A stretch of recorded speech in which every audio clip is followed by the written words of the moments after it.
Hello, this is Lew and Dan Lachindro on the telephone with us, and I've just got a picture of him here. How you doing today, Dan? Good, good. Glad Yeah, to be here. yeah. Well, we get together about once a month, and today we're going to be doing a little video called Active Heretics. What do active heretics look like? Yeah, you'll see what they look like. They look like us. Yeah, they do. We're engaging and enraging the dragon.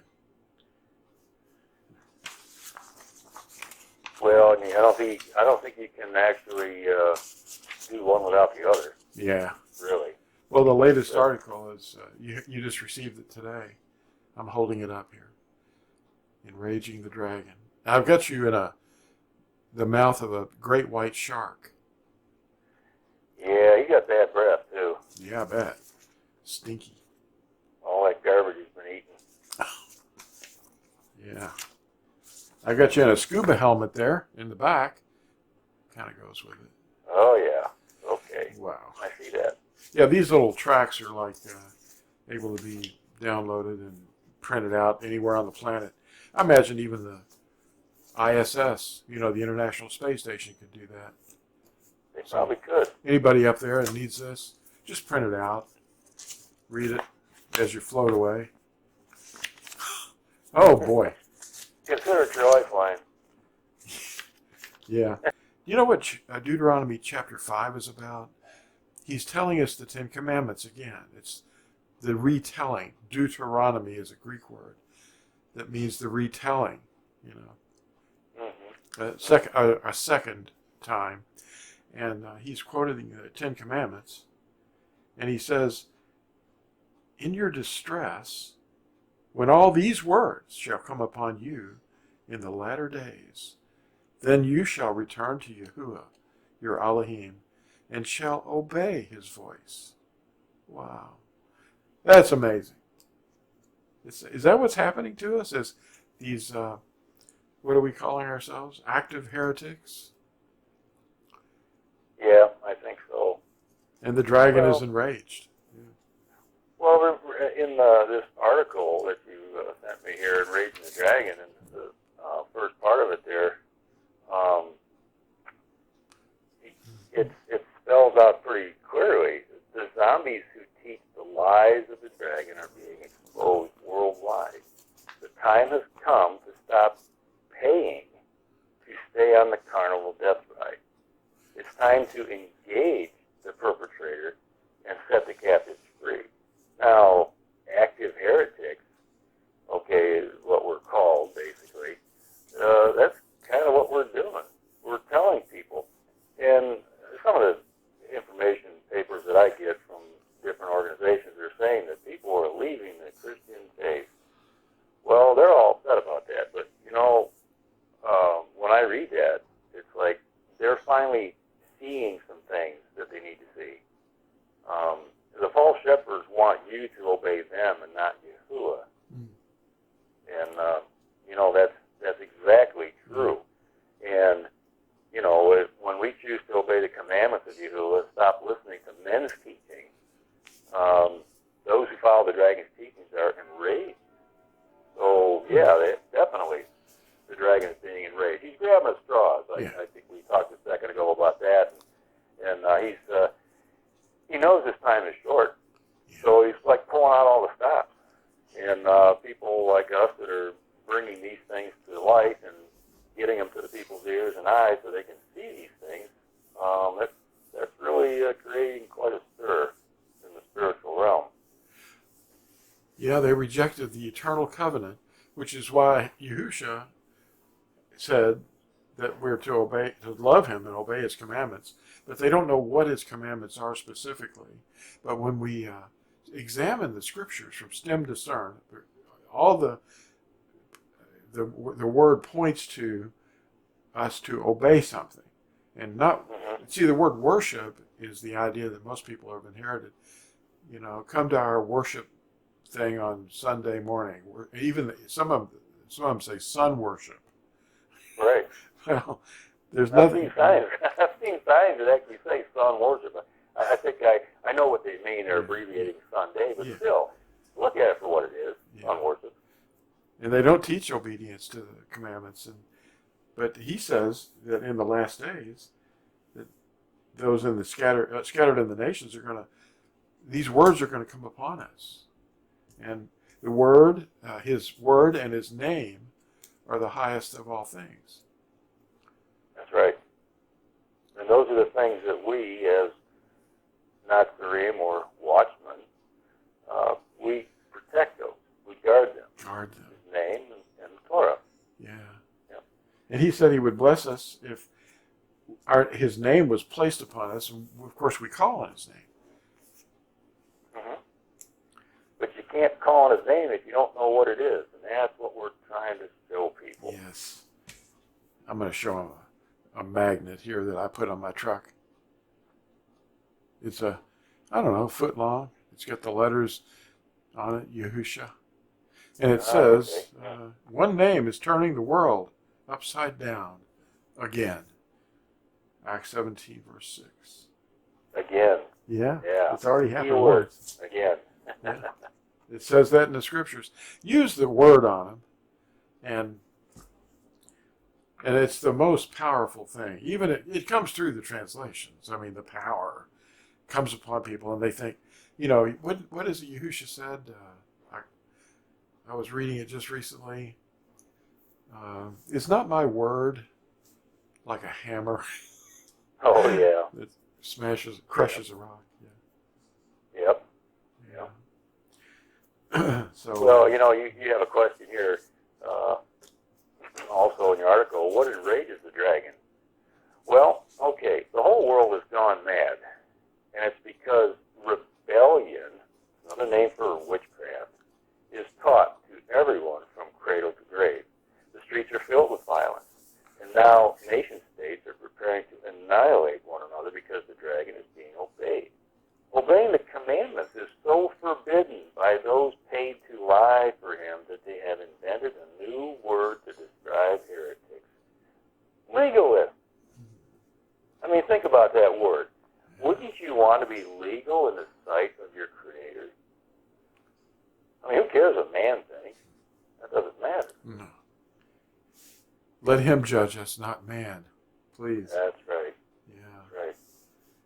And even if we do it robotically, I mean, they say, you're just trying to earn it or you're trying to do something. I don't know. But we obey out of love for him.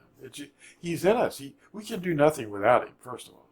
And That's right. he brings that love for his covenant upon our hearts. And then we run to the water. We call on his name and say, I apologize. I was wrong.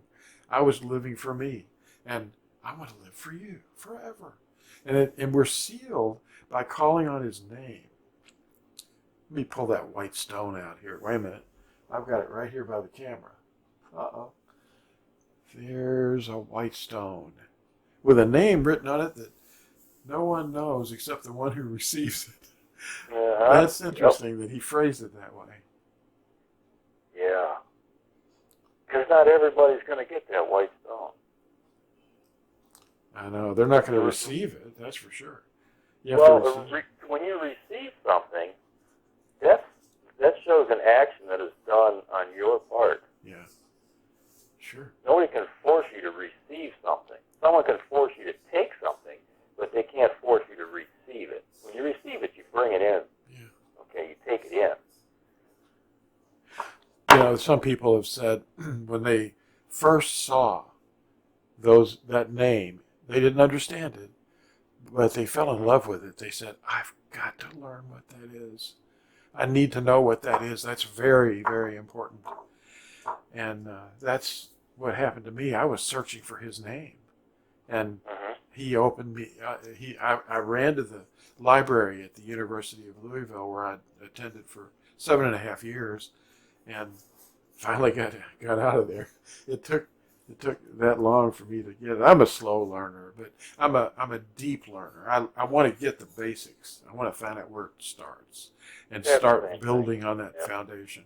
But I went real slow, and I found the names in other alphabets, or the name in other alphabets, about putting it together, using interlinears, and then that's what people really need to show their pastors is the interlinears, because the interlinears show usually the Aramaic or Arabic script, but the letters are the same. They just look different than the Hebrew, but they can see that the words are enunciated very closely to what they should be. That's right. Yep. Well, but that requires work on the person's part too. They have to want to know. They have to want to pursue the truth. And what we need to try and help people understand is the need to know the truth. I mean, we can all just sit back and wait for the end to come and whatever, but that's not what we're told to do. We're told to occupy until I come. That's what you said. Occupy. Be busy. Yeah.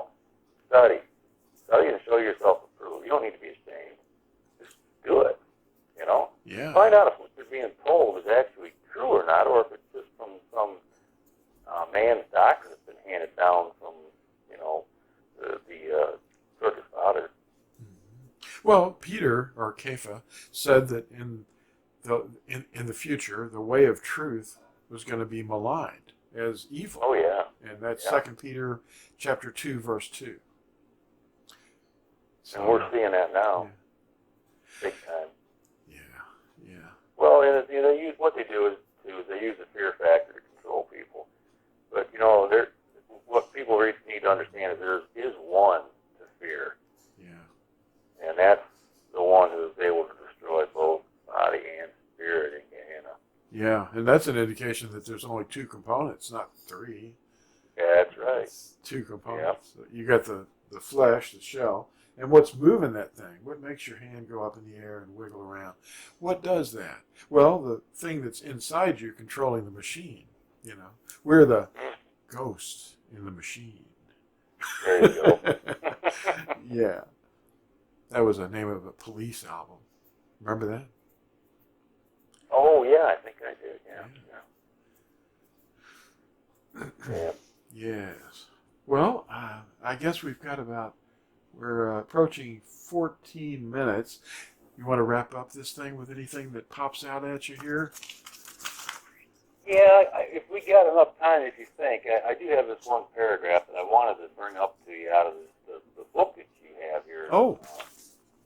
Yeah, it's called The Last Natsarim. Okay. And on page 64, there's a paragraph there. I'll try to go through it rather quick because you all can get this book from Lew here at the website, but it's really interesting. Mm-hmm. He quotes Matt at Yahoo 1930 here. The first will be last. We are the last Natsarim, the restoration ambassadors, teaching the same message as the first followers of Yahusha. The world order is crumbling, and the real message of the reign of Yahusha is enlightening people everywhere. That's why they're leaving the circuses. Here in the last stage, Yahusha is awakening his bride, those having stored up the extra oil of his name. The conspiracy to conceal his name is being shouted from the rooftops. The apostasy, or apostasia, falling away or standing away, came first. Are you feeling the urges from Yahusha to fall away from men's teachings and learn the truth? Men's teachings are called leaven.